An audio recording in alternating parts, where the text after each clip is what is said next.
A ello, a lo largo de la semana tendremos una serie de ventas de libros, una venta de artesanías.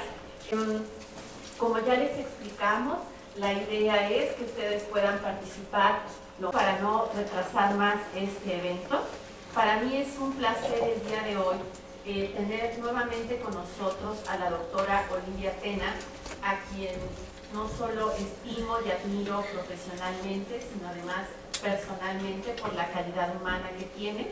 Y quisiera, aunque sé que no le voy a hacer honor a su currículum, leer brevemente algunas cosas que puedan decirles a ustedes de quién estoy hablando. Tras 25 años dedicada a la docencia y a la investigación en la UNAM, obtuvo su título de licenciada y su grado de maestría en psicología y más tarde de doctorado en sociología, recibiendo el premio a la mejor tesis de doctorado en estudios de género otorgado por el Instituto Mexiquense de la Mujer en el año 2002. Es coordinadora del programa de investigación feminista desde el 2007 y del diplomado El feminismo en América Latina, aportaciones teóricas y mitigaciones políticas, al cual me gustaría invitarles porque varias de mis alumnas y alumnos han estado ahí y siempre salen transformados y transformadas. Al mismo tiempo, ha estado en el Centro de Investigaciones Interdisciplinarias en Ciencias y Humanidades, el CEI, de la Universidad Nacional Autónoma de México. Es tutora del doctorado en Psicología en la Facultad de Psicología y en el doctorado de Ciencias Políticas y Sociales de la UNAM, impartiendo el seminario de investigación La perspectiva de género en la investigación social. Es profesora de carrera titular definitiva y forma parte del programa de primas al desempeño del personal académico de tiempo completo en el nivel C. Es investigadora nacional, tengo aquí nivel 1, no sé si estamos, sí, nivel 1, directora de tesis de licenciatura y de maestría, autora de múltiples libros que también les recomiendo y artículos. Colaboradora en la revista Cambio Estado de México con una columna de opinión que se llama Sexualidad y Género.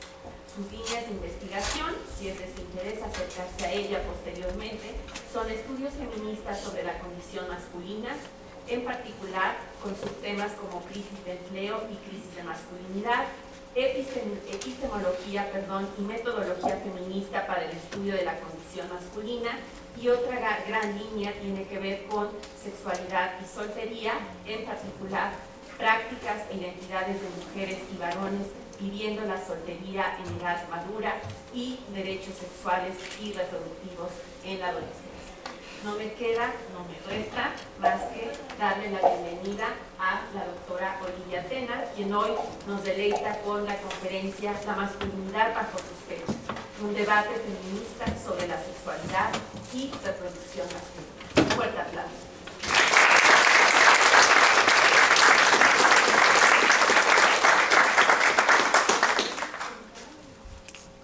Muchas gracias. Les doy la bienvenida también a estas importantes jornadas y de nuevo agradezco muchísimo a Tania, no solamente que me invite, lo cual de por sí ya es importante porque me enorgullece estar aquí, sino que coordine estas jornadas. Sabemos lo importante que es para la disciplina de la psicología, ¿no? Incorporar perspectiva de género, incorporar estos valores de equidad, estos valores de la igualdad que son importantes para cualquiera, pero mucho más para la psicología que tenemos como nuestro foco de atención al ser humano. Entonces yo me enorgullezco mucho de que en esta facultad tenga un tanto auge ahora este tipo de temáticas, que más que temáticas es esta mirada, que como dice Tania, si ustedes van al diplomado del SEICH, seguramente salen diferentes. Yo nada más les quería añadir y advertir que después ya no hay marcha atrás. Cuando uno se pone estas lupas, de las que voy a hablar ahorita, una ya no regresa y una empieza a mirar todo a su alrededor a partir de esta mirada de igualdad, ¿no? de esta mirada de género, independientemente de que seamos mujeres o de que seamos varones. Entonces, sí les invito, sí nos metemos en muchos conflictos, pero todos son salvables y todos son también llenos de gozo, de sentir que vamos avanzando personalmente en nuestras terapias. Yo les puedo decir, ¿no?, cómo cambió mi forma de dar terapia una vez que yo entendí este proceso, y con eso voy a empezar un poquito, no con la terapia, sino voy a empezar un poquito hablando de por qué, qué tipo de mirada es la que representa la mirada de género antes de iniciar a hablar de masculinidad y la importancia que tiene esto para la psicología. Y le voy a pedir a Tania que me haga una cenita cuando ya me esté pasando del tiempo, porque sé que ya lo recorté un poco. Entonces, bueno, a veces en psicología, y ustedes lo saben, nos concentramos tanto en los problemas que aquejan a los individuos en su entorno inmediato, en un contexto más cercano, que olvidamos su carácter histórico, que da cuenta de las identidades, y que al final eso nos interesa, ¿sí? Ese carácter histórico de las identidades también nos permite explicar y entender y presentar alternativas a su rigidez, a su proceso de conformación en general en la humanidad. A veces no nos detenemos a ver, ¿no? Dentro de la psicología nos cuesta trabajo de pronto detenernos a ver, como nos lo han señalado muchas feministas, que el cuerpo ha sido vehículo de luchas políticas e ideológicas. Es decir, que el cuerpo que tenemos, el cuerpo que portamos y la forma como lo vestimos no es neutral, sino que ha sido objeto durante la historia de muchas luchas políticas e ideológicas.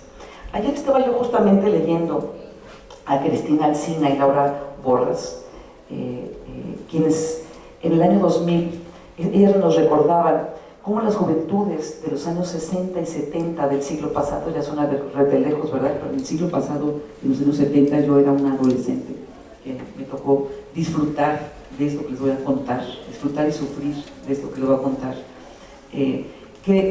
esas juventudes pusieron, y digo pusieron porque no me puedo jactar de haber estado yo ahí en los años 60, es decir, era una niña, pusieron en jaque la tradicional división entre el cuerpo femenino y masculino, ¿sí? Desde los años 60, a través de la resistencia de hombres y mujeres, ellos empezando a usar pelo largo. Nosotros lo vemos como algo ya muy natural, los hombres que traen pelo largo, que a veces se ponen aretes, que hacen... Esto es toda una subversión, ¿sí? Nosotros lo vemos natural, a veces los adultos también todavía se molestan por esta forma subvertiva de vestir, de presentarse, pero en los años 60, ¿saben lo que significaba eso? ¿Sí? Era un atentado contra la masculinidad, este pelo largo, ¿sí? Quienes tengan mi edad, quienes están compartiendo esta generación lo recordarán, había una lucha generacional tremenda que no se había visto antes, y no era nada más en nuestro país, era en Estados Unidos, en Europa. Era una lucha que ahora la palabra se usa, en aquel tiempo no se usaba, pero yo creo que se podía usar. Era una lucha global, era una resistencia global de la juventud contra todo lo establecido, ¿sí? Y una forma de mirarlo, ¿sí? Era el pelo largo, y los hombres y las mujeres usando pantalones, que también no fue cosa menor, la lucha que tuvimos que entablar en nuestras madres incluso para ponerse pantalones, entre otras cosas, que lo que hacían era subvertir la apariencia moralmente correcta relacionada con las sexualidades, ¿sí? Esto que era correcto, que no podía moverse, esto que implicaba las relaciones heterosexuales, esto que implicaba la familia nuclear, esto que implicaba lo tradicional, ¿sí? Y que de alguna manera se estaba subvirtiendo. Pero esto sucedió en un periodo de convulsión bélica mundial. Aquí es donde quiero hablar de este contexto histórico mundial, que a veces olvidamos y explico un montón de cosas. Se desarrolló en un periodo de convulsión bélica mundial, y quizás justo por eso se desarrolló, porque el orden establecido no estaba dando los resultados esperados, y la gente joven sentía y lo percibía, surgiendo esta necesidad imperante de distanciarse de estas formas de violencia que se estaban utilizando para resolver problemas, ¿sí? Se supondría que estas formas de actuar tendrían que resolver algo y lo empeoraban, ¿sí? La gente estaba muriendo, los jóvenes lo veían, los jóvenes y las jóvenes veían cómo la generación adulta, ¿sí? Estaba teniendo formas muy violentas de reaccionar, formas de dominio, formas de colonialidad, que no era lo que como jóvenes desarrollando utopías, que siempre como jóvenes desarrollamos, estaban esperando. Fue un fracaso de esa generación ante los ojos de la juventud. Surgieron entonces formas diferentes de ser hombre. A partir de ahí, no es que no existieran, ¿sí? Pero no eran visibles. Se empieza a visibilizar aquí nuevas formas de ser hombre, cuando menos en apariencia, frente a las formas rígidas, también en apariencia, de los hombres, otros que personificaban la masculinidad en las batallas. Esos hombres que iban a la guerra, esos hombres que hoy en día siguen formando parte del ejército, digo hoy en día en términos, continúan generacionalmente los hombres yendo a las guerras, formando parte de las policías, algunas mujeres incursionaron también, pero dentro de un uniforme que les ciñe, ¿sí?, para representar la masculinidad. Entonces ahí se dio esa división entre quienes estaban siguiendo línea de la masculinidad porque iban a la guerra, eran los héroes de aquel tiempo, las novias se despedían con muchos honores porque su novio iba uniformado, era un prototipo de la masculinidad, era deseable totalmente por las mujeres y se iba a la guerra como un héroe, ¿sí? Y otros se quedaban o regresaban, ¿sí?, con la habilidad amputada de la guerra, y eso movía muchísimo, el regresar con la habilidad amputada de la guerra, sobre todo hablando de la guerra de Vietnam, ¿sí?, y los medios de comunicación que ya empezaban también a moverse mucho más, empezó a replantear lo que se deseaba en términos de violencia y también lo que se deseaba en términos de masculinidad. Por ello, al ser una conflagración mundial, seguida por el afán bélico norteamericano, la resistencia juvenil en los años 60, y ya les diría también en los 70, que me tocó vivirla bien bonito, no se hace esperar.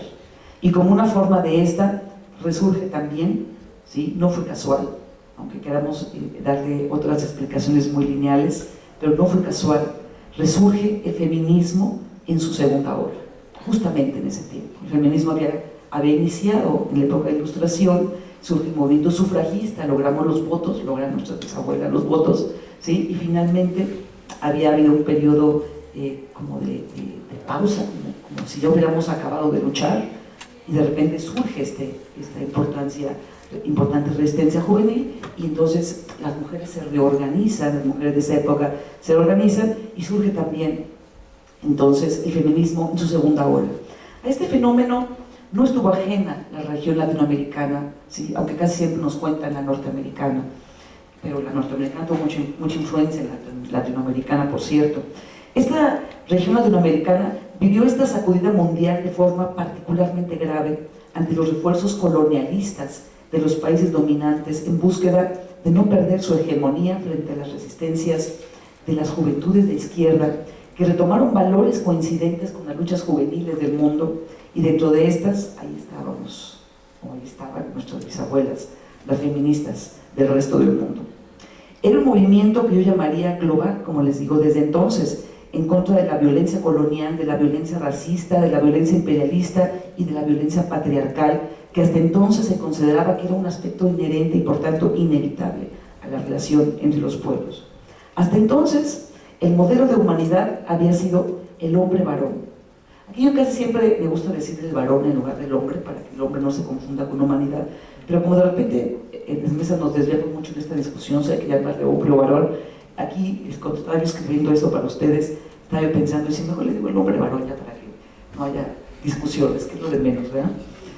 Hasta entonces el modelo de humanidad había sido el hombre varón, y los movimientos juveniles se manifestaron quizás sin saberlo. Esto es muy interesante, yo lo estaba pensando, que quizás sin saberlo se manifestaron en contra de todos los símbolos que representaba el cuerpo masculino ligado a la violencia, pero sin saberlo, de manera más bien reactiva, más bien molesta, más bien como pidiendo que las cosas cambiaran, con una sensación de incomodidad, que es el primer paso previo a la toma de conciencia, ¿sí? Es primero, o sea, ese decir, no estoy de acuerdo, hay algo que no me está gustando, identifico que no me está gustando, aunque a lo mejor no tengo conciencia de género, o conciencia de clase, ¿sí?, o conciencia de nuestro malestar y sus orígenes. Entonces, a mí me parece que quizás sin saberlo, pero en contra de todos los símbolos que representaba el cuerpo masculino, porque aquí yo lo tengo muy racionalizado, y le llamo el cuerpo masculino, aquí estaban, no lo decían de esa manera, ¿sí? Entonces, tal vez sin saberlo, protestaban contra todos los símbolos que representaba el cuerpo masculino ligado a la violencia. ¿Se acuerdan de este símbolo que está regresando? No sé si tenga el mismo significado para la juventud de ahora, pero en aquel tiempo paz y amor se convirtió en el símbolo juvenil. Todo el mundo teníamos nuestro paz y amor por todos lados, y tenía una importancia, y entendíamos de qué estábamos hablando. Y cantábamos en los años 70 canciones como Give Peace a Chance, que ustedes seguramente conocen, de John Lennon, ¿sí?, con Yoko Ono, símbolos y cantos que recorrieron Europa y América Latina, donde surgían además sus propios cantos de protesta dentro de Latinoamérica contra el imperialismo, principalmente contra el imperialismo yanqui. La rudeza y el poder se pusieron en cuestión, ya no era algo natural, ahí algo se rompió. Yo no sé con qué tanta conciencia de que estaban también rompiendo con un patrón de masculinidad, o si solamente era el give peace a chance, pensando que eso era solamente un problema entre naciones, no lo sé. Pero finalmente algo se partió, y eso es importante, aprovechar estos cambios de paradigmas de pronto, ¿sí? Cuando algo se cuartea, y que a veces yo con mis alumnas y con mis alumnos hablo en términos de las fisuras del patriarcado, ¿no? Cuando algo así se cuartea, hay una fisura del patriarcado donde podemos entrar y transformar algunas de las cosas. Entonces,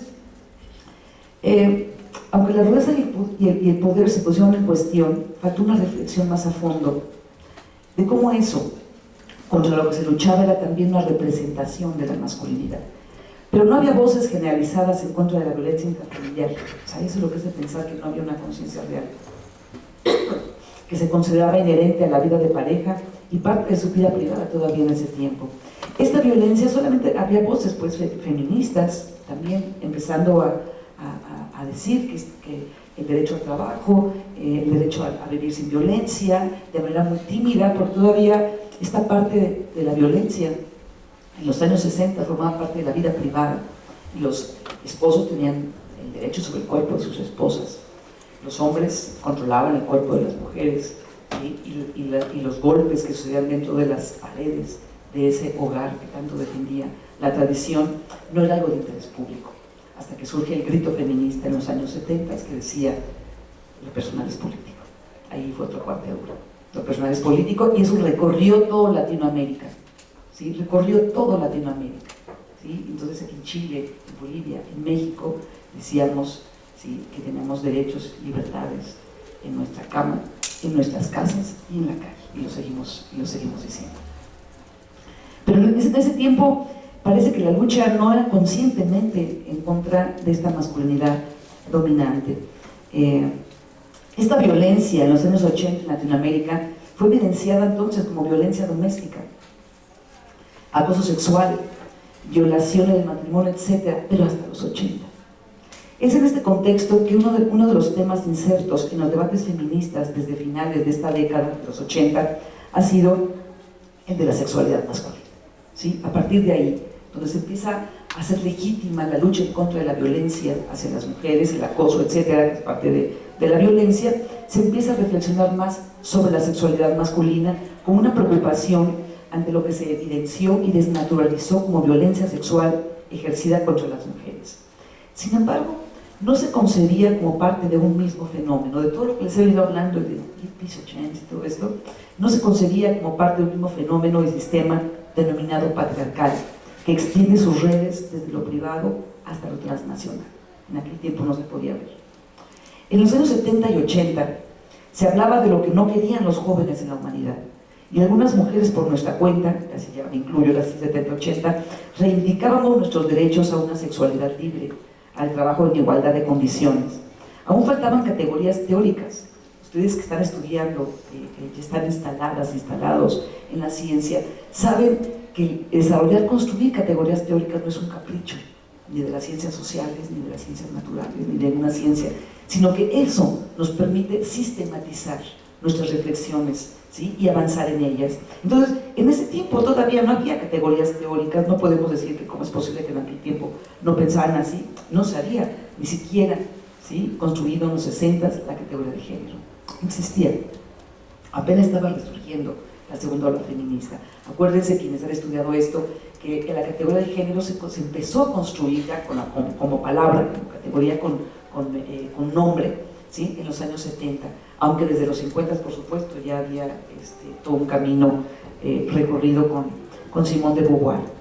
Pero bueno, aún faltaban categorías teóricas para poder hacer las reflexiones que hoy tenemos un poquito más claras, y de ahí la importancia de la construcción académica de la categoría de género y del desarrollo de un corpus teórico feminista como hoy existe en las ciencias, reconociendo que el sistema de género, como dice María de José Moreno Ruiz, tiene un alcance, esto lo puse en comillas porque me encantó, el sistema de género, nos importa mucho, me encantó porque creo que es utilidad para la psicología, pensarlo así, que el sistema de género, el género visto como un sistema social, tiene un alcance que supera con creces la relación cara a cara entre hombres y mujeres. Va mucho más allá que esa relación cara a cara entre hombres y mujeres. Claro que cuando estamos dando terapia cara a cara, ¿sí?, no podemos ahí resolver el problema transnacional, ¿sí?, de las guerras, pero sí podemos hablar de ello con nuestros pacientes, para entender, ¿sí?, la importancia, ¿sí?, de lo que está sucediendo,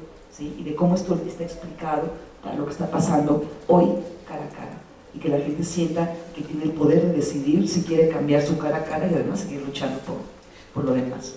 Este desarrollo teórico feminista favoreció el análisis de las relaciones de poder entre mujeres y hombres y el desprendimiento de estudios sobre la condición masculina, porque se desprendieron de los estudios feministas, primero independientes del feminismo y actualmente cada vez, afortunadamente, seguimos trabajando en ello, cada vez más los estudios de masculinidad caminando hacia la misma dirección del feminismo, analizando bajo sospecha a la masculinidad y a los discursos androcéntricos. Y me acerco al meollo del tema, que es la masculinidad bajo sospecha.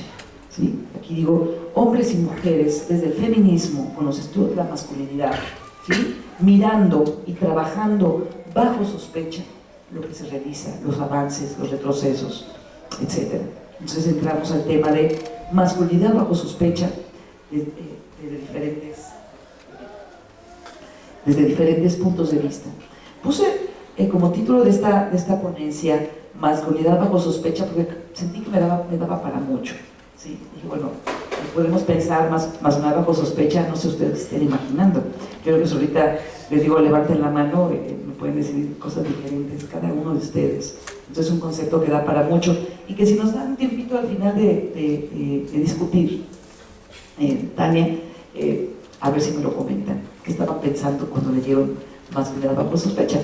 Pero les voy a decir, yo también pensé en varias cosas, porque también es un concepto que se ha utilizado con diferentes acepciones, ¿sí?, trabajando desde el feminismo y desde las ciencias sociales. Este mirar bajo sospecha no es del feminismo solamente, sino que ha sido retomado por el discurso feminista para poder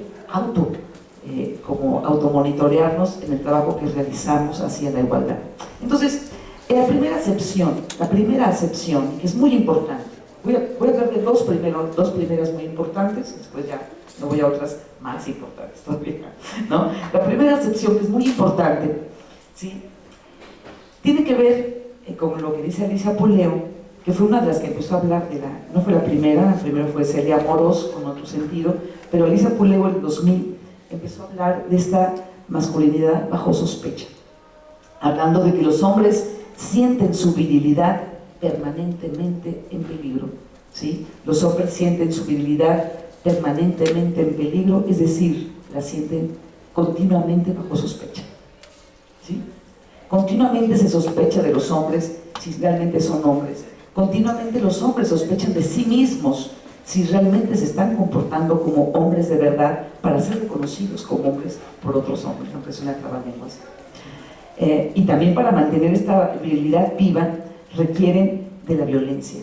Yo quiero hacer una acotación que cuando yo hablo de los conceptos de masculinidad y de los varones, no me refiero a ningún varón concreto, porque yo sé que hay muchos varones, y más adelante lo voy a señalar, creo que también tengo que decirlo ahorita, que están avanzando hacia otro lado, ¿no? Que no están siguiendo estos patrones y cada vez son más, y a mí me encanta decirlo, pero tenemos que seguir poniendo la llaga y mirando bajo sospecha a aquella masculinidad que todavía sigue presionando a los hombres que están tratando de cambiar, ¿sí? Hay toda una presión social desde esta masculinidad para volverlos al carril, ¿sí? Y contra eso tenemos que trabajar y contra eso también tenemos que seguir sospechando. Entonces, para mantener viva esa virilidad bajo sospecha, los hombres requerirían de cierta dosis de violencia, sexo, y en suma lo que requerirían es del poder. Al ser el poder, el núcleo de la masculinidad a partir de diferentes manifestaciones, y ser el poder, el que a través de su discurso constituye al hombre varón como sujeto. El poder ciertamente constituye el núcleo de la masculinidad. El poder. Por eso cuando hablamos de masculinidad, mirando bajo sospecha los estudios de masculinidad, si no se está hablando de relaciones de poder, no sé de qué estamos hablando, ¿sí?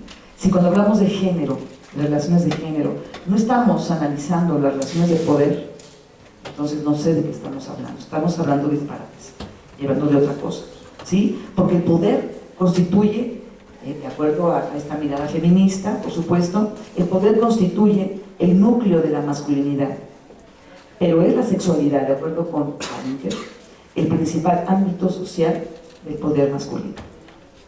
En ese sentido, se entiende que la violencia sexual no es producto de una sexualidad masculina incontrolable, como se podría pensar, ¿sí? A veces se ha pensado que los hombres no pueden controlar su sexualidad y por eso la violencia sexual, por eso el acoso sexual, etc.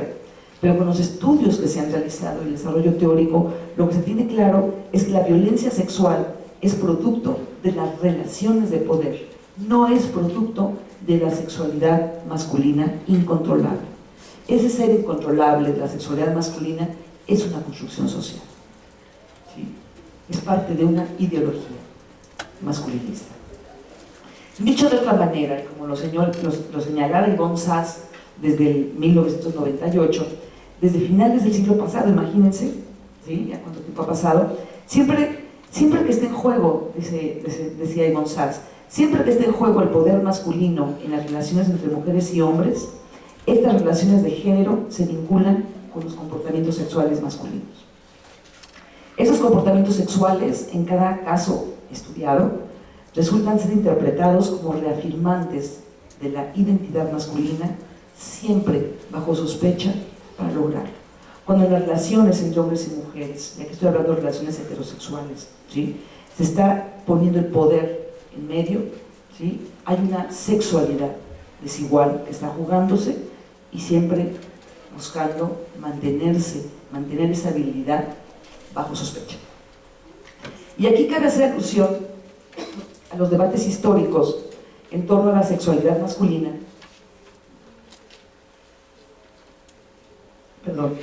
Aquí cabe hacer alusión a los debates históricos en torno a la sexualidad masculina que tienen como foco la prostitución y la pornografía. Al hablar de esta sexualidad puesta masculina bajo sospecha, yo no podía dejar de hablar, aunque me tratara un poquito más, Tania, pero no podía dejar de hablar de la prostitución y la pornografía. Y mucho menos podría yo dejar de hablar de lo que está pasando en nuestro país, porque ya les dije que las cosas cara a cara tienen que ver con las cuestiones nacionales, transnacionales y demás. Y yo no puedo dejar de hablar de este video que acabamos de ver de unos panistas con estas mujeres edecanes bailando, ¿sí? Y la forma como ellos estaban buscando mostrar su virilidad. Eso es lo que quiero decir, la forma como están mostrando su virilidad, que ellos la sienten bajo sospecha, finalmente. Entonces, bueno, más allá de la crítica feminista, que es otro tema, y otro día platicamos de eso, porque es súper interesante también, muy útil, pero más allá de la crítica feminista, a concebir a las mujeres como objeto en la pornografía y en la prostitución, y más allá de la discusión sobre si la prostitución y la pornografía pudieran concebirse como un trabajo más que requiere desestigmatizarse, y por cierto no puedo dejar de decir que yo no estoy de acuerdo con eso, ya no lo voy a discutir más, porque no es el caso. La pregunta que viene surgiendo es, ¿por qué algunos hombres tendrían que pagar para tener sexo? ¿O por qué los hombres acuden a revistas de caballeros o a imágenes llamadas pornográficas en las que se objetiviza a las mujeres? ¿Para qué? Esta discusión la estoy cada vez oyendo más de cerca. Ayer justamente yo leía un artículo periodístico, entrevistaron a algunos hombres, pero no en México, era en Estados Unidos, donde les preguntaban, pues ¿por qué lo hacían? ¿Sí? ¿Qué es lo que los tenía? Y estaba, ¿sí?, esta virilidad bajo sospecha en el centro, de verdad. Bueno, la periodista que lo hizo no lo puso así, pero si lo miramos con las categorías teóricas que tenemos, ¿sí?, esta masculinidad bajo sospecha estaba en el centro de la explicación de por qué acudían con prostitutas, por qué compran sexo, por qué ese afán de mirar pornografía, por qué generar pornografía, por qué mirar a la mujer como objeto, ¿sí?, como una forma de mantener esta virilidad que está siempre bajo sospecha en este patrón de masculinidad hegemónica.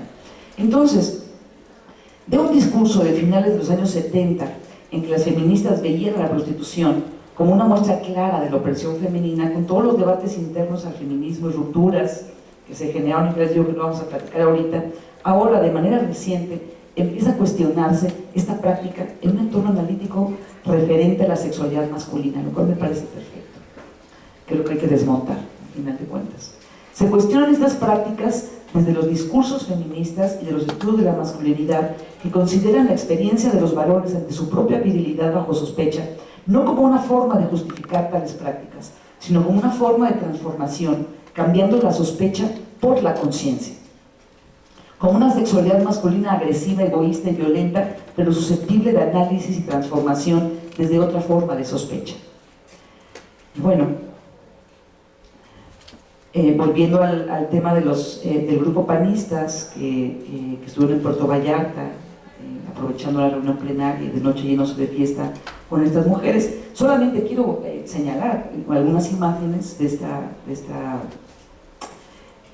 mostrar su masculinidad bajo sospecha, que obliga a los hombres a mostrarse ante otros hombres, tocándole las nalgas a otra mujer. Pasó en Brasil también con panistas, perdón, pero también nuestros políticos están desatados con su masculinidad bajo sospecha, tienen muchos temores de su debilidad, se me hace.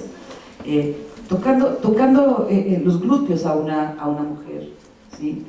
Uno mientras baila, esa misma pasa y otro se siente con el derecho de tocárselos cuando va caminando, otro se mete en una recámara a tener sexo, supongo, porque siempre están bajo sospecha, con dos chicas, ¿sí? Sale de la recámara con la camisa. Esa escena me parece como prototipo, ¿no? De esta masculinidad bajo sospecha, de esta necesidad de mostrar a los otros que yo tuve sexo con dos mujeres, ¿no?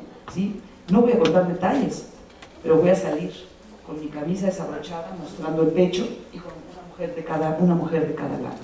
Y yo con una cara de satisfacción, además, ¿no? Y todo el mundo gritando que sí, el Viagra, que sí.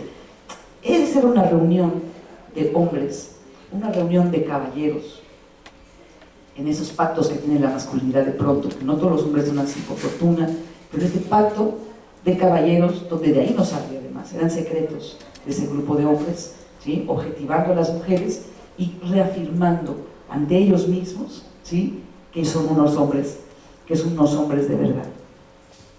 La atención al coito y al pene por parte de los propios hombres les genera malestares, como la preocupación por su ejecución, que a menudo les genera temores y dudas y se sienten obligados a mostrar a otros hombres sus éxitos sexuales con diferentes mujeres, como el video que les estoy comentando, dado que la penetración en la masculinidad se ha vuelto, y tiene mucho tiempo de serlo, símbolo de poder, ¿sí? Hasta la forma que tenemos de hablar, cuando decimos, ya te cogí, ¿no? ¿Sí? Es un símbolo de poder. Y digo, ¿por qué tendría que ver el poder con esto? Porque en la sexualidad el poder está en el centro de la masculinidad. En algunos estudios se afirma que estos comportamientos son frecuentes en las clases populares. Ayer leía yo, por ejemplo, a Goodman, y yo no estoy de acuerdo, ¿sí? Vino a México a hacer un estudio y decía que había encontrado el uso de los albures y de este tipo de expresiones, esta necesidad de reafirmación, sobre todo en las zonas populares. Me parece que es una afirmación más bien clasista, proveniente de una mirada externa a la nuestra, porque pues el ejemplo panista, ahí está, me sirvió mucho para poder mirar a Goodman de otra manera y entender que no es así, porque los hechos muestran que no, que atraviesa diferentes grupos sociales con diferente forma de manifestarse, con dinero y sin dinero, con jerarquía. O sea, la forma como se manifiesta, claro, estos hombres del PAN con dinero, con jerarquía, con poder político, bueno, lo hacen con cierto tipo de mujeres, lo hacen de cierta forma, lo hacen en un lugar gastando nuestros ciertos dineros del erario, etcétera, ¿sí? Pero tiene que ver con eso, si tienes dinero, no tienes dinero, jerarquía, privilegios sociales o sin ellos. Y como el caso, un ejemplo de ello es el albur mexicano, ¿sí? El albur mexicano no solamente es de las zonas populares, los hombres juegan en los albures y también reafirman y se cogen entre ellos, porque así mismos se lo dicen, compiten por quién la tiene más larga, en fin, una serie de cosas que a veces cuesta trabajo hasta seguirlos, pero ese es el juego y no es de clases populares solamente. La masculinidad, a lo mejor hay albures finos y bien yo no lo sé, si desconozco no podría yo, no soy experta, Pero los albures se juegan, ¿sí? Por lo menos en la sociedad mexicana, en todos lados, con jerarquía y sin jerarquía, y tiene este significado desde la masculinidad. ¿Seguimos? Porque vamos a otra forma. Fíjense, esta primera forma de entender esta masculinidad bajo sospecha. Creo que quedó claro, redondeado, que esta es la que más me importaba, que quedara muy clara. Porque hay otra forma, que está como en resistencia, en tensión con esta primera, de entender la masculinidad bajo sospecha, que considera que también los hombres están continuamente bajo sospecha de ser incitadores o ejecutores de violencia.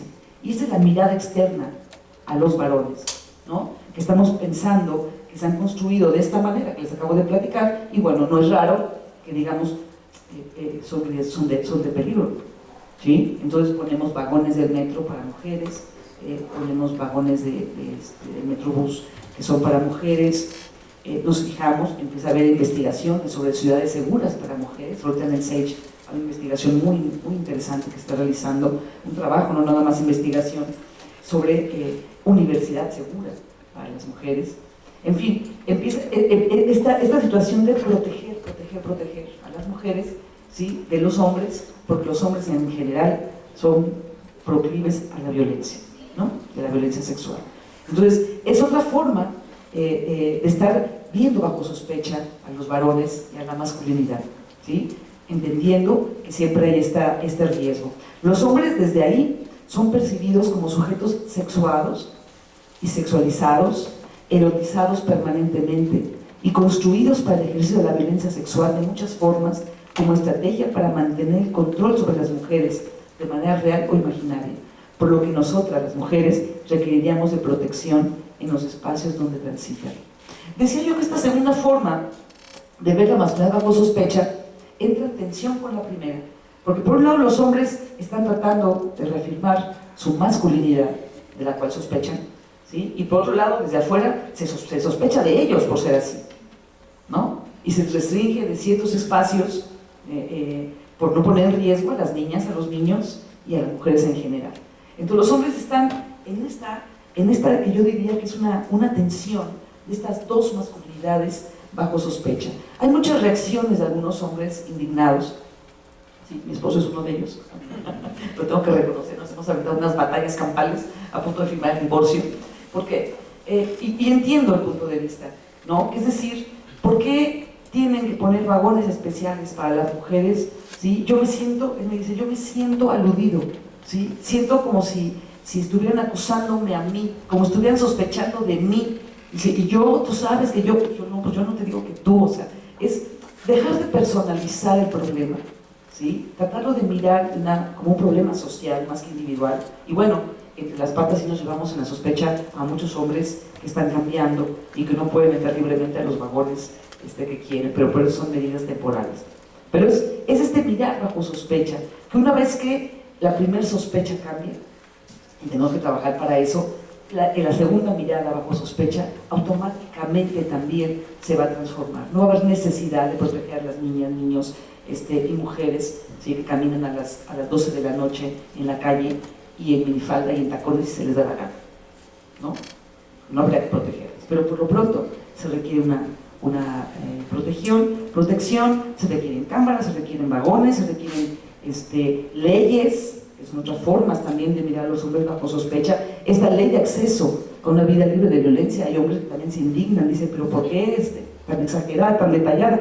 Claro, está tan detallada que cualquier hombre se mira ahí, ¿sí? Porque cualquier hombre, ¿sí?, ha estado alguna vez tentado o ha hecho, aunque sea el más mínimo de los actos que están en esa ley, ¿no? Como la mirada libidinosa, por ejemplo, ¿no?, hacia las mujeres. Entonces, los hombres, muchos de ellos se indignan y dicen, ¿pero cómo? Entonces, la estrategia no es quitar las leyes, no es quitar las luces de las calles oscuras, no es quitar la vigilancia, no es, en fin, no es quitar los institutos de la mujer, que cada vez sirven de menos también, sino la alternativa es modificar esta primera masculinidad bajo sospecha, ¿sí? Esa primera es la verdaderamente riesgosa, que nos lleva a tomar todas las demás medidas. Y que bueno, esta primera masculinidad bajo sospecha también tiene que ver con esta propia sospecha que los hombres tienen, ¿sí?, hacia sus propias emociones, y tendrían que romper con ese miedo que tienen a sus propias emociones, porque eso les lleva también a no establecer relaciones afectivas tan abiertas, ¿no?, y a solamente permitirse la expresión de la ira como muestra de masculinidad. Y finalmente voy a hablar de otra mirada de sospecha. Pero esta mirada de sospecha es la que nos va a permitir cambiar la primer masculinidad bajo sospecha. ¿Sí me siguen? O ya en mi trabalengua ya los llevé hasta el infinito. Porque esta última es muy importante, y yo no podría dejar de mencionarla, que es la sospecha feminista. Aquí no es masculinidad bajo sospecha, sino es la sospecha feminista, como le llamó Celia Amorós ya en el año 1997, uno de esos maravillosos libros que yo les recomiendo que lean mucho a Celia Amorós para que entiendan muchas de estas cosas y que la vuelvan a leer y la relean, porque hay que leerla muchas veces para tenerla muy clara. Ella introdujo este concepto que se ha venido trabajando mucho por Leo después, que es la sospecha feminista como método y hermenéutica crítica, ¿sí? Es el método de la sospecha feminista, ¿sí?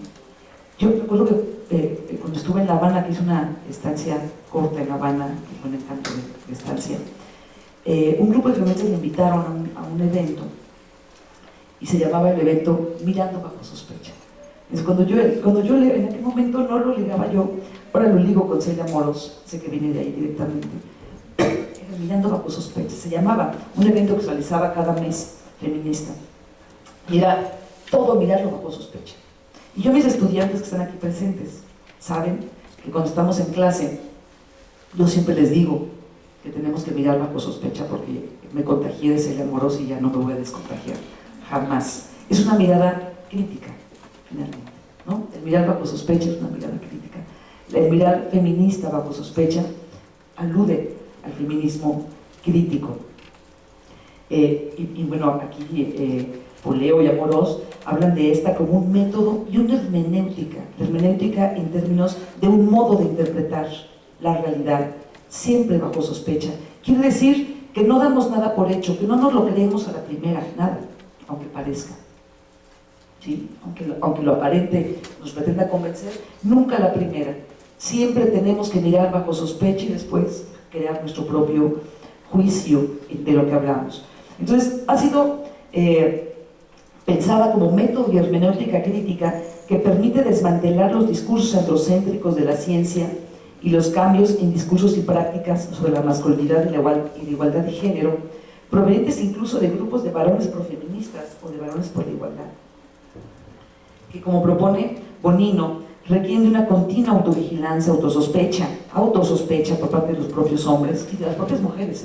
Nosotras mismas nos tenemos que sospechar todo el tiempo, porque también tenemos sesgos de género, vivimos en un sistema patriarcal que nos va construyendo, que nuestra subjetividad, por más que digamos que ya tengo conciencia y practico feminismo y escribo y me paro frente a ustedes y hablo de esto, todos los días, no puedo evitarlo ya porque ni siquiera es disciplina, porque no lo puedes evitar, tienes que estarte revisando y mirarte también bajo sospecha, ¿sí? Para que vean que no es tan grave esa de mirar bajo sospecha, y los hombres a sí mismos, por supuesto.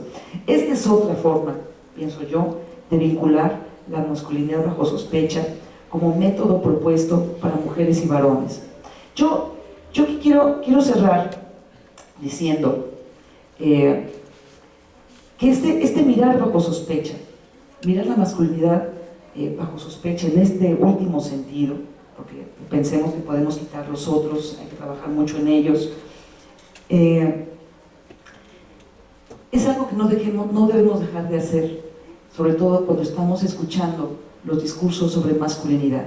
Probablemente aquí haya quienes hayan leído ya algo sobre estos estudios sobre masculinidad y estén más o menos convencidos de que realmente son estudios que marchan hacia la igualdad, pero a veces no. Yo casi siempre cuando hablo de eso también lo digo.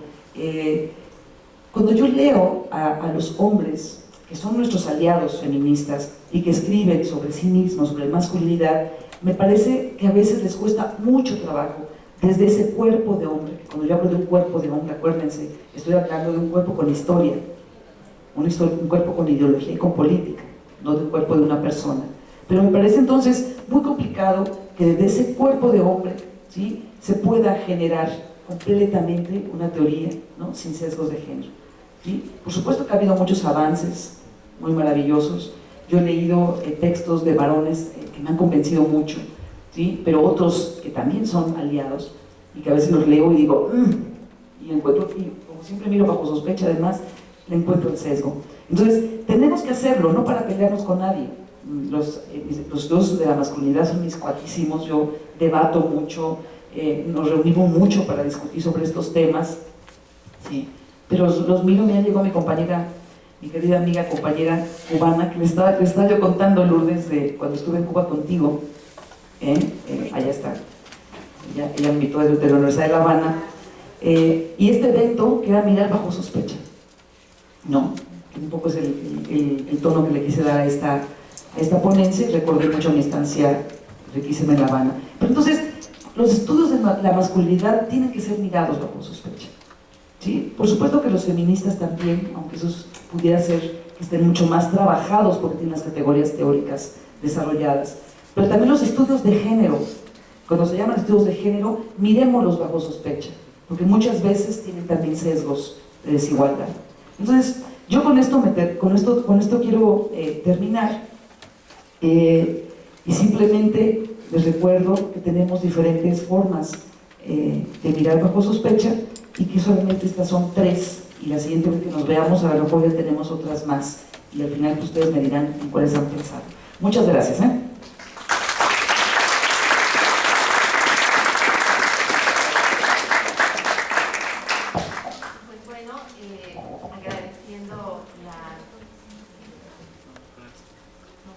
La palabra ahorita, pero que aprovechaste el tiempo muy bien. Y yo quisiera dar espacio precisamente para el diálogo. Antes de la siguiente ponencia tenemos un par de minutos, preguntas, inquietudes que tengan, que quieran preguntarle directamente a la doctora Olivia. ¿Quién dijo yo? Adelante, ahorita te pasamos el micrófono para que todos escuchen.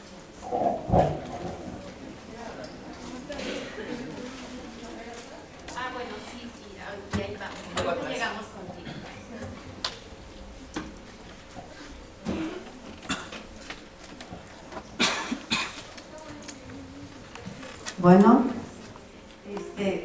Bueno, pues me parece muy interesante, Olivia,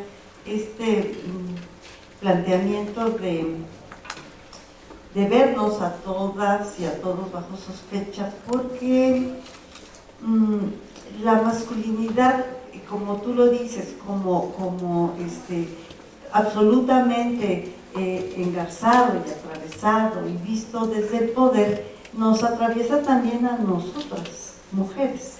Entonces, muchas veces es más fácil ver, como dice la Biblia, la paja en el ojo ajeno que la viga en el propio.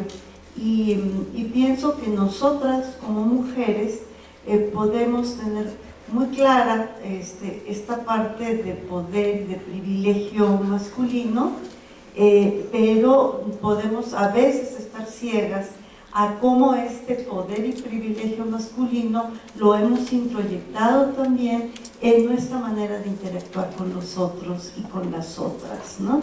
Esta sospecha va hacia las otras y los otros y hacia nosotras mismas.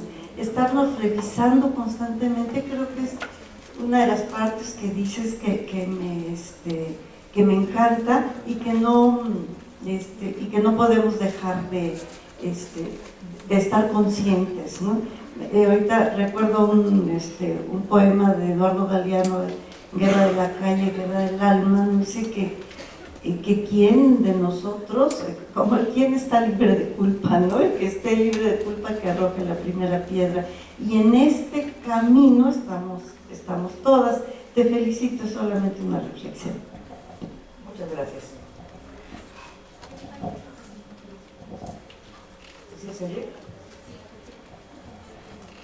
Hola, buen día, doctora. En este reflexionar que usted hace de que todos nos debemos de mirar con esta sospecha y que menciona que cuando los hombres escribimos acerca de en estas cuestiones de estudios de género, con esta reflexión desde el cuerpo de hombre, con esta historia que traemos, con esta lógica ya construida, yo he estado leyendo esto que llaman la cultura de la violencia o la cultura de la violación. Y cuando leo eso y escucho este alegato que pone su esposo de los vagones del metro en el... Y yo... Todo que no oyera yo aquí metiendo la mitad de mi conferencia. Okay. Yo me reflexiono, lo mismo sucedió cuando salieron estos autobuses Atenea del RTP. Y entonces me pregunto, ¿cómo podemos hacer los hombres para ponernos bajo sospecha y escribir sobre género sin caer en estas lógicas en las que va a preponderar nuestra ideología que está cruzada por este patriarcado, por este machismo con el que nos educaron en la gran mayoría? Gracias. ¿Alguien más?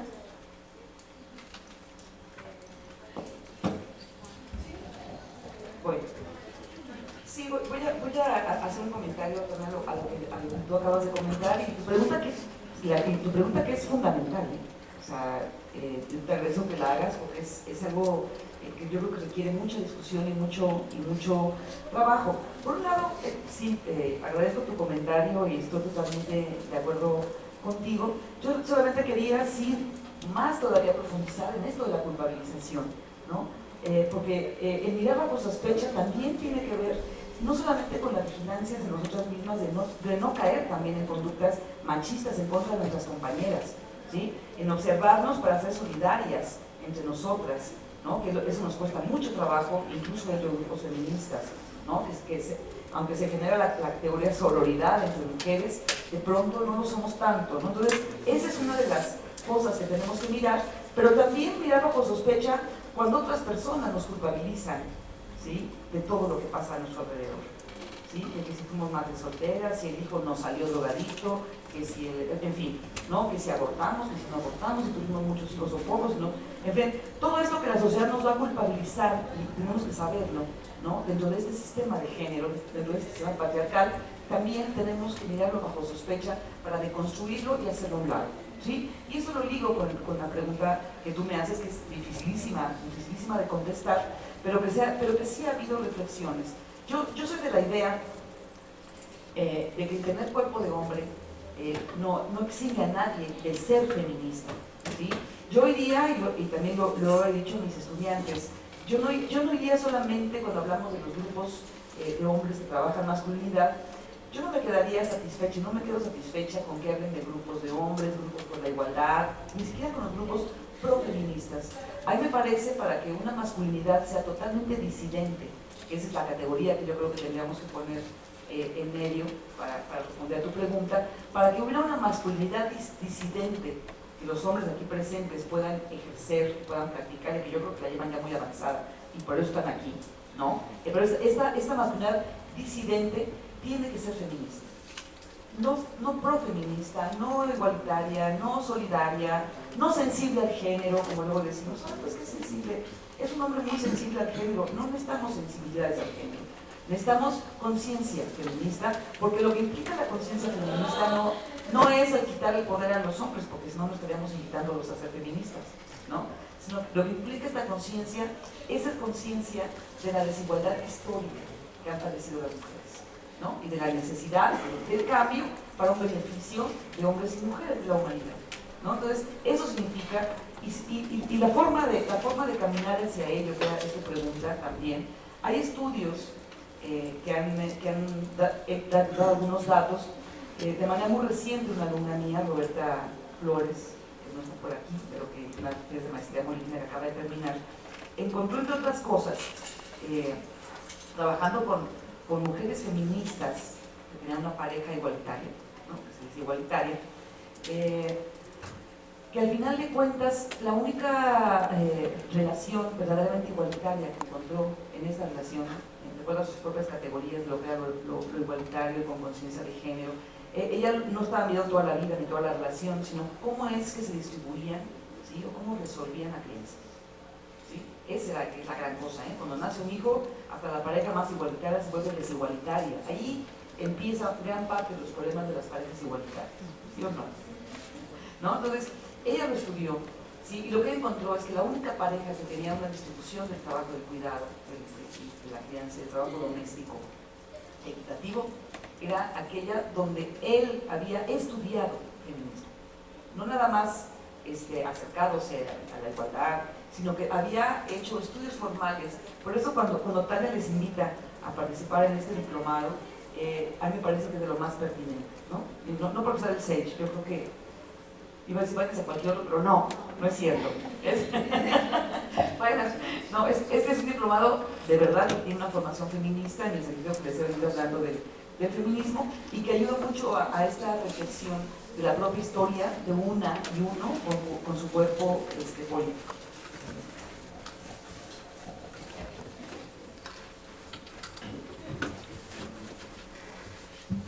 ¿Qué tal? Con relación a lo que decían por acá arriba el compañero, hay algunas feministas lesboterroristas, de hecho, que dicen que las feministas no necesitan pues que los hombres se hagan profeministas, ¿no? Sino que dejen de ser hombres, con eso sería más que suficiente, ¿no? Y en relación con eso y la masculinidad, yo le preguntaría que, ¿qué sentido tiene hablar de la masculinidad? Porque últimamente también ha habido mucho debate en torno a lo que son las masculinidades, ¿no? Y también ha habido mucha crítica sobre si realmente se puede deconstruir la categoría de masculinidad o las masculinidades vienen a ser como una sofisticación de la masculinidad hegemónica, ¿no? Por ejemplo, en la ciencia, que se habla de, el lenguaje como sea sofisticado, que ahora pues neutral, objetivo y tal, son, no se devela, pero en lo escondido es lo masculino, ¿no? O sea, ¿qué sentido tendría hablar de eso? Y si es posible, también otra pregunta, ¿qué retos tiene la psicología en cuanto a la docencia, ¿no? Para develar todo esto de las masculinidades o la masculinidad hegemónica.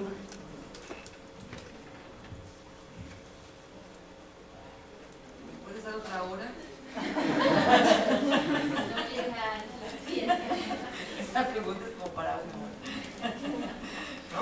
Pero bueno, voy a tratar de darte respuesta, porque también digo una hora porque es muy importante todo lo que estás preguntando, ¿no? Primero el comentario que haces, sobre lo he escuchado, ¿no?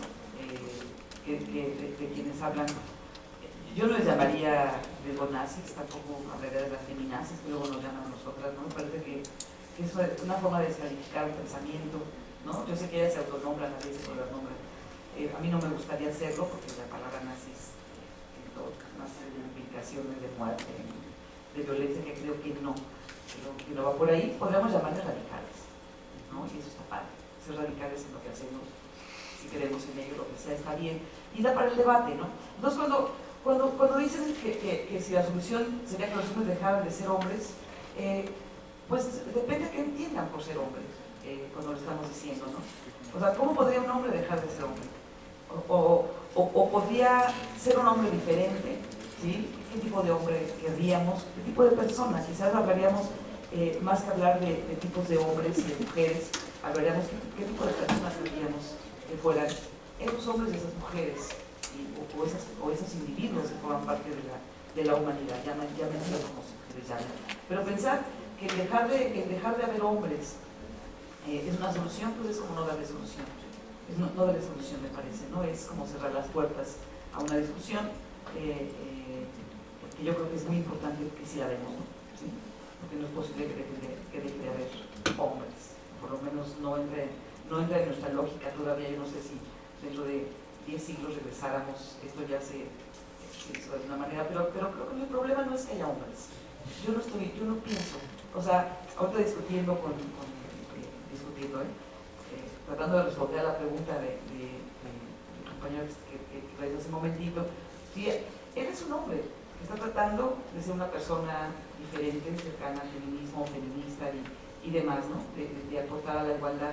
Y yo no querría que ninguno de los hombres dejara de serlo en ese sentido, sino que fueran personas diferentes, con una ética compartida, que fuéramos personas con éticas compartidas y camináramos juntas y juntos hacia la igualdad. Creo que eso sería la utopía hacia la cual habría que caminar, ¿no? Sobre el hablar de masculinidad, y sobre masculinidades, el sentido que tiene hablar en estos términos. En primer lugar, yo quisiera aclarar que cuando dentro del feminismo utilizamos la palabra masculinidad, como yo utilizo del feminismo, masculinidad, masculinidades, lo estoy haciendo para poderme unir a una línea de trabajo de los estudiosos de la masculinidad, ¿no? Pero que desde acá no lo llamaremos nunca así, ¿no? Que tampoco hablamos de las feminidades ni de la feminidad, ¿sí? Hablamos de la condición femenina, ¿no? Entonces aquí yo más bien hablaría de la condición masculina, más que de masculinidad y de masculinidades. Y cuando ya hablamos de la condición masculina, ¿sí? Marcel Lagarde nos da también las categorías analíticas para poder entender cuando hablamos de una abstracción como el hombre, ¿no? Y cuando estamos hablando de los hombres concretos. Marcel Lagarde habla de la condición de género, ¿sí? Algunas de mis estudiantes ya lo han escuchado y leído, de la condición de género cuando se está hablando de eso que nos hace similares históricamente, esa parte que les hablaba yo de la historia, que decía que a veces en la psicología no lo vemos, esa parte histórica nos la da la categoría de condición de género, ¿sí? ¿Qué nos hace iguales en la historia al grupo de mujeres? La opresión, una historia de opresión, pero que la historia de opresión que tengo yo, que yo he vivido, que sí la tengo, que la que tiene ella, que también la tiene. Marcel Lagarde nos decía que luego surgen mujeres y yo nunca he tenido, no es cierto. ¿No? Es como tratar también de ir más allá y destacarme frente a todas las mujeres cuando yo digo, en toda mi vida yo no he vivido una desigualdad de género. Es una forma, ¿sí? No sé si consciente o no, pero de quererme destacar encima del resto de las mujeres y ponerme a un nivel de privilegios de los hombres, ¿no? Es decir, yo he sido como un hombre, ¿no? En fin. Entonces, la situación de género habla de las vidas en particular que hemos tenido, nuestras formas particulares de opresión que hemos vivido las mujeres, y que eso nos hace diferentes, y que la diferencia es importante que exista, pero que todo nos une y nos reconocemos como mujeres porque tenemos una condición similar. Y los hombres lo mismo, hay una condición de género y hay situaciones de género porque es una condición masculina. Ahora, la preocupación quizás de tu pregunta hace contacto con la preocupación que a mí me encanta que exista de las jóvenes feministas hoy, ¿no? Y que es una preocupación que no nada más es de las jóvenes feministas latinoamericanas, sino también de las jóvenes feministas europeas, porque ya también lo he escuchado mucho en el debate, ¿no? De decir, ¿cómo podemos lidiar con ese discurso viejo de ustedes feministas, abuelas, madres, ¿no? ¿Cómo podemos lidiar con ese discurso que parece que nos dejan unas identidades muy rígidas, ¿no? Yo creo que por ahí va mucho la preocupación. ¿Cómo podemos hacer estas identidades más flexibles? O sea, ¿yo cómo puedo saber que realmente quiero seguir siendo mujer en el sentido incluso corporal, en el sentido incluso de apariencia, en el sentido, y los hombres, o sea, y mi orientación sexual, o sea, hay una combinación de elementos que ahora se discuten mucho y que antes no se discutían quizás tanto en el feminismo que nos tocó vivir a la gente de otra generación, ¿sí? Entonces, esta pregunta me encanta porque está reflejando eso. Ese deseo también de generar, y se están generando nuevas categorías, ¿sí? Para flexibilizar. Yo tampoco diría para deshacer las identidades, porque no, tampoco es un asunto de voluntad. Yo digo, ahora ya no va a haber identidades, ¿no? Cuando además la identidad del sujeto mujer apenas acaba de florecer. Esa postura es muy posmoderna, ¿no? Ya vamos a dejar de hablar de identidades, rompamos unas identidades, y yo digo, pues no, porque ha costado muchos siglos de lucha feminista el lograr, el conseguir el reconocimiento y la legitimidad del sujeto mujer, ¿sí? De reconocer que hay una condición femenina de opresión histórica, y no hemos avanzado tanto, ¿sí? Entonces ahorita dicen, no, ya no hay identidades, entonces nos volvemos a desvanecer entre esa masa de humanidad que al final nos va a discriminar y a marginalizar. Porque en la humanidad, acuérdense, cuando se habla de humanidad, las mujeres históricamente no hemos aparecido, ¿sí? Los derechos humanos fueron primero los derechos de los hombres y las mujeres no aparecíamos, ¿sí? No podemos regresar otra vez a decir da lo mismo, y aquí hago contacto con tu pregunta sobre la objetividad de la ciencia, ¿no? Porque la objetividad de la ciencia es el riesgo que se corre, ¿sí? Y el androcentrismo en la ciencia justamente ha estado basado en esa neutralidad de la ciencia, ¿no? En un afán de objetividad, de neutralidad, que nos han enseñado en la escuela, lo tenemos bien tatuado, luego cuesta trabajo no hablar igual, ¿sí? Pero esa objetividad y neutralidad, ¿sí? Lo que nos lleva es que las mujeres no estemos presentes, ¿no? Y que el hombre sea el referente de lo que es la verdad, ¿no? Sí. Bueno, desafortunadamente ya no tenemos más tiempo para preguntas. Si están interesados pueden contactar a la doctora Tena. No. Muchas gracias, yo les agradezco mucho su presencia, lo disfruté muchísimo, ¿eh? Muchas gracias a ustedes también.